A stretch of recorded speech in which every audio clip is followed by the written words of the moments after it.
सम्राट हर्षवर्धन याचं राज्य नेमकं कुठं होतं बघा, लक्षात घ्या की त्याचे जे वडील होते प्रभाकर वर्धन यांचा मृत्यू झालेला होता. त्याचा जो मोठा भाऊ होता सम्राट हर्षवर्धनचा, राजवर्धनचा जो मोठा भाऊ होता, त्याची सुद्धा हत्या केलेली होती. जे गौंडचा राजा होता शशांक यांनी काय केलं होतं, राजवर्धनला ठार केलेलं होतं, मारलेलं होतं. आणि अगदी कमी वय म्हणजे सम्राट हर्षवर्धनचं वय हे फक्त 16 वर्षाचं होतं. म्हणजे इसवी सन 606 मध्ये तो फक्त 16 वर्षाचा होता. त्यावेळेस त्याने काय केलेलं आहे, वर्धन घराण्याचा तो राजा झालेला आहे. म्हणजे बघा आज 16व्या वर्षी म्हणतो आपण 10वीला मुलगा आहे आमचा, त्याला काही सगळं समजत नाही.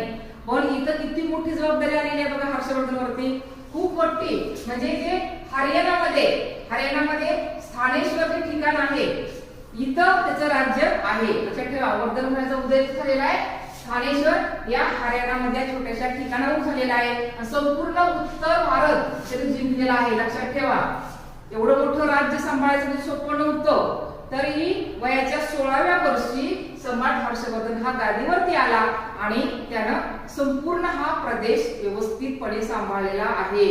इकडं मोठा भाऊ राजवर्धन ठार झालेला आहे. त्याची लहान बहीण होती राजश्री.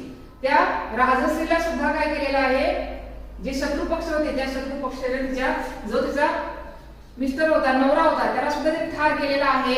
आणि ही मात्र जंगलामध्ये निघून गेलेली होती. तर तिचा शोध घेणे म्हणजे बहीण राजश्रीचा शोध घेणे, भावाचा बदला घेणे, म्हणजे भावाला जे शशांक शत्रूंनी मारले होते त्याचा बदला घेणे आणि इतकं मोठं राज्य सांभाळणे, इतकी मोठी जबाबदारी कमी वयामध्ये कुणावर आलेली आहे, सम्राट हर्षवर्धनवरती आलेली आहे. आणि त्याने ही जबाबदारी अतिशय उत्कृष्टपणे सांभाळलेली आहे. आलं लक्षात?